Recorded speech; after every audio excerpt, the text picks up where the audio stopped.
بسم اللہ الرحمن الرحیم۔ حدیث رسول مبارک صلی اللہ علیہ وسلم۔ ایک آدمی رسول اللہ صلی اللہ علیہ وسلم کی خدمت میں حاضر ہوا اور اس نے آپ صلی اللہ علیہ وسلم سے سب سے افضل کام کے بارے میں پوچھا تو آپ صلی اللہ علیہ وسلم نے فرمایا، سب سے افضل عمل نماز ہے۔ اس نے عرض کیا، اس کے بعد کون سا؟ آپ صلی اللہ علیہ وسلم نے فرمایا، نماز۔ اس نے پوچھا، پھر کون سا؟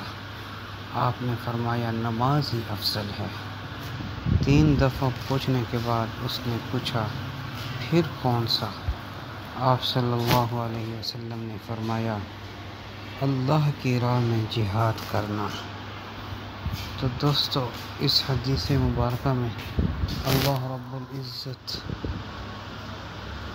حضور پاک صلی اللہ علیہ وسلم نماز کو سب سے افضل عمل قرار دے رہے ہیں کہ دین اسلام کے اندر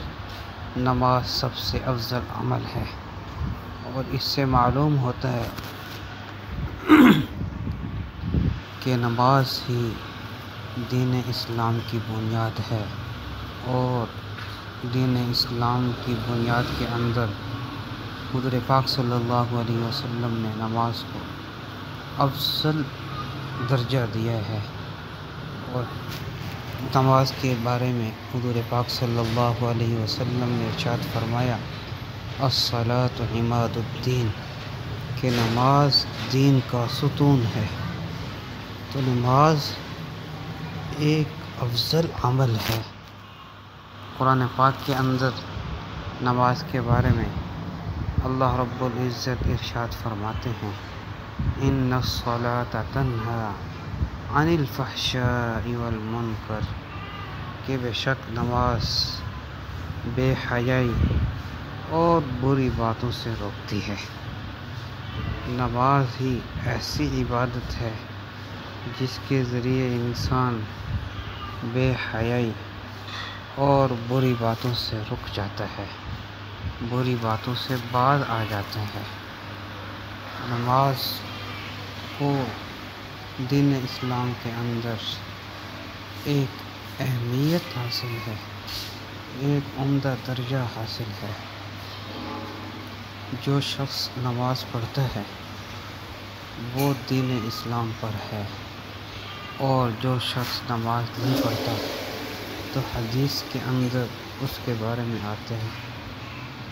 رسول پاک صلی اللہ علیہ وسلم نے ارشاد فرمایا کہ فقد کفر، اس کے بارے میں کفر کے الفاظ آتے ہیں کہ جو بندہ نماز چھوڑتا ہے تحقیق اس نے کفر کیا۔ اگر وہ جان بوجھ کر نماز چھوڑتا ہے تو حقیقتاً اس پر کفر کا اطلاق ہوتا ہے کہ اس نے حقیقت میں کفر کیا ہے۔ اور اگر بھول کر نماز چھوڑ دیتا ہے یا نیند کی حالت میں اس سے نماز چھوٹ جاتی ہے تو پھر اس کو کوئی گناہ نہیں ملتا، لیکن جان بوجھ کر یا سست ہو کر، سستی کی بنیاد پر نماز چھوڑتا ہے تو اس کے بارے میں حضور پاک صلی اللہ علیہ وسلم فرما رہے ہیں کہ ایسا بندہ جو نماز چھوڑتا ہے یہ ایسا ہے گویا کہ اس نے کافر والا کام کیا ہے۔ دوسری حدیث کے اندر حضور پاک صلی اللہ علیہ وسلم فرماتے ہیں کہ ایمان اور کفر کے درمیان فرق کرنے والی چیز نماز ہے۔ تو نماز کو دین اسلام کے اندر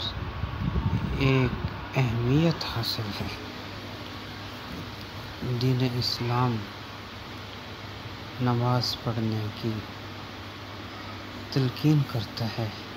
اور نماز کو جماعت کے ساتھ پڑھنے کی تلقین کرتا ہے کہ نماز جماعت کے ساتھ ادا کی جائے۔ جو بندہ نماز جماعت کے ساتھ ادا کرتا ہے، پابندی کے ساتھ نماز پڑھتا ہے، تکبیر اولیٰ کا اہتمام کرتا ہے، تو پھر یہ نماز اس کے لیے ایسی نماز بن جاتی ہے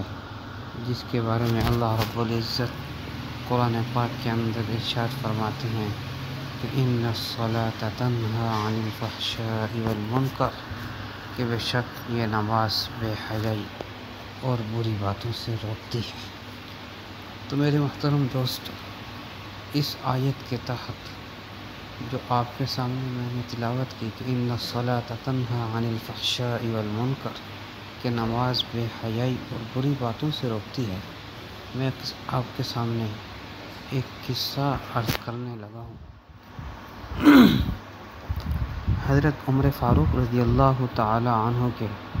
دور کا واقعہ ہے کہ ایک عورت نماز پڑھنے کے لیے مسجد میں جایا کرتی تھی،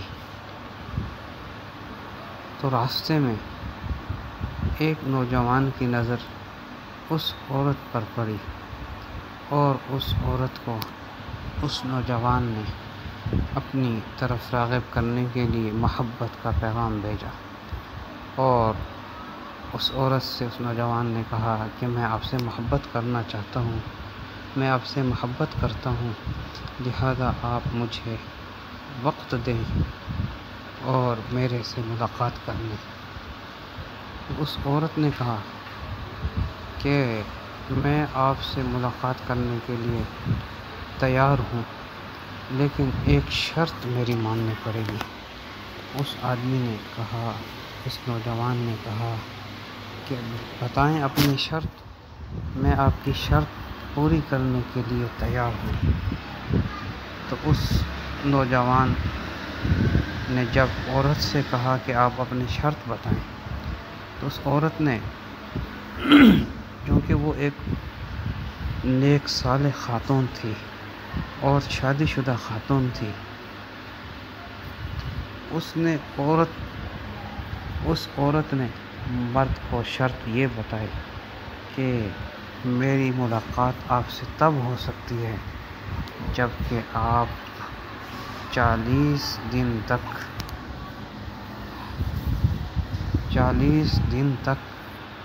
آپ تکبیر اولیٰ کے ساتھ نماز پڑھیں،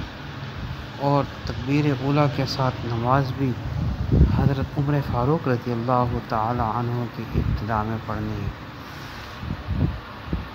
تو وہ نوجوان بہت خوش ہوا، اس نے کہا یہ تو سخت کام نہیں ہے، یہ تو میں آسانی کے ساتھ اس شرط کو پورا کر سکتا ہوں۔ لہذا اسی دن سے اس نے تکبیر اولیٰ کے ساتھ نماز پڑھنا شروع کر دی، اور حضرت عمر فاروق رضی اللہ تعالی عنہ کے ساتھ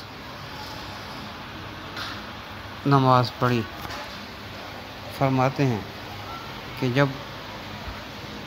12 دن گزرے تو 10-12 دن کے بعد اس نوجوان کی کیفیت بدل چکی تھی، اور اس نوجوان کے اندر جو ایک عشق مجازی کا شوق ابھر رہا تھا، اور وہ عورتوں کے ساتھ عشق کرنا چاہتا تھا، اس کا وہ شوق ختم ہو گیا،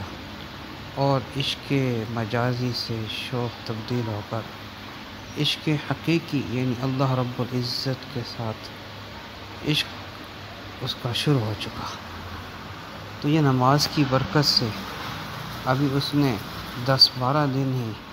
تکبیر اولیٰ کے ساتھ پابندی کے ساتھ نماز پڑھنا شروع کی تھی، تو اللہ رب العزت نے اس نماز کی برکت سے اپنے اس نوجوان بندے پر یہ فضل و کرم فرمایا کہ اس کے اندر سے جو ناجائز عشق ابھر رہا ہے اس کو ختم فرما کر اپنی محبت اور اپنا عشق اللہ رب العزت نے اس نوجوان کے دل میں ڈال دیا۔ فرماتے ہیں کہ جب اس نوجوان نے 40 دن پورے کر لیے، اور عورت نے بھی دیکھ لیا تھا اس کی حالت کو کہ اب وہ نوجوان کافی بدل چکا ہے، لیکن 40 دن کے بعد اس نے کوئی پیغام نہیں بھیجا ملاقات کے لیے، اس عورت نے اپنی طرف سے پیغام بھیجا کہ اے نوجوان، اب تمہارے جو 40 دن تھے جو آپ سے میں نے وعدہ کیا تھا کہ آپ 40 دن حضرت عمر فاروق رضی اللہ تعالیٰ عنہ کے پیچھے نماز پڑھیں، تو اب آپ کے وہ 40 دن وعدے کے مطابق پورے ہو چکے ہیں، لہٰذا جو آپ کے ساتھ میں نے شرط لگائی تھی اس شرط پہ آپ پورے اتر چکے ہیں، اب آپ آئیے اور میرے سے ملاقات کریں۔ اس نوجوان نے عورت کو پیغام دیا، کیونکہ اس نوجوان کو بھی 40 دن کا جو وعدہ تھا وہ یاد تھا، لیکن چونکہ اس کے اندر سے جو عشق مجازی تھا وہ ختم ہو چکا تھا، تو جب عورت کا پیغام آیا کہ اب 40 دن نماز آپ نے ادا کر لی ہے تکبیر اولیٰ کے ساتھ، تو لہٰذا آئیے اب تم آ کر ملاقات کر سکتے ہو، تو نوجوان نے جواب بھیجا کہ اب میری ملاقات اللہ تعالیٰ سے ہو چکی ہے، لہٰذا میں تم سے اب ملاقات نہیں کرنا چاہتا، اب مجھے تمہاری ملاقات کی ضرورت نہیں رہی۔ تو یہ 40 دن یعنی ایک چلہ اس نوجوان پر نماز پڑھنے کا یہ اثر ہوا کہ اب اس نوجوان کے اندر سے عشق مجازی ختم ہو کر عشق حقیقی پیدا ہو چکا ہے، اللہ رب العزت کا عشق پیدا ہو چکا ہے۔ فرماتے ہیں کہ اس واقعے کے بعد اس عورت نے اپنے خاوند سے اس واقعہ کا ذکر کیا، تو اس نے سارا واقعہ اس کے خاوند نے حضرت عمر فاروق رضی اللہ تعالیٰ عنہ کو سنا دیا۔ آپ صلی اللہ علیہ وسلم کا ارشاد کہ نماز دین کا ستون ہے، نماز تمام اعمال کی طرف رغبت کروانے والا عمل ہے۔ تو جب حضرت عمر فاروق رضی اللہ تعالی عنہ کے سامنے اس عورت کے خاوند نے تمام سارا واقعہ نقل کر کے فرما دیا، تو حضرت عمر فاروق رضی اللہ تعالی عنہ نے یہ آیت پڑھی کہ صدق اللہ تعالی، اللہ تعالیٰ نے سچ فرمایا ہے کہ ان الصلاۃ تنہی عن الفحشاء والمنکر، بے شک نماز بے حیائی اور برے کاموں سے روکتی ہے۔ اور پھر نماز بھی ایسی جو امیر المؤمنین حضرت عمر فاروق رضی اللہ تعالی عنہ کی ابتدا میں پڑھی گئی۔ سبحان اللہ، اس نماز کا کیا ہی اثر ہوگا۔ تو عرض کرنے کا مقصد یہ ہے کہ نماز دین کا ستون ہے، نماز کس حالت میں بھی انسان کو نہیں چھوڑنی چاہیے، ہر حالت میں اللہ رب العزت کی یہ عبادت کرنی چاہیے، اور ایک انسان، ایک مسلمان تو اس نماز کو ادا کرنے کے لیے اپنا سب کچھ قربان کر دینا چاہیے، اور اپنے آپ کو بلکہ اپنی ساری زندگی کو اللہ رب العزت کے احکامات کے مطابق ڈھال دینا چاہیے۔ اللہ رب العزت مجھے آپ کو 5 وقت کا پکا اور سچا نمازی بنائے، اور ہم میں سے ہر مسلمان کو 5 وقت کی نماز پابندی کے ساتھ پڑھنے کی توفیق عطا فرمائے، اور اللہ رب العزت مجھے آپ کو یہ بھی توفیق عطا فرمائے کہ جو ہمارے دوست و احباب، رشتہ دار نماز کے اندر سستی، غفلت کرتے ہیں، نہیں پڑھتے، ان کو ہم ترغیب دیں، اور اللہ رب العزت کی توفیق سے ہمارے وہ دوست و احباب اور وہ رشتہ دار اور وہ گھرانے جو نماز جیسی عظیم دولت سے محروم ہیں، اللہ رب العزت ان کے گھروں کو اس نماز کے ذریعے آباد فرمائیں، اور اللہ رب العزت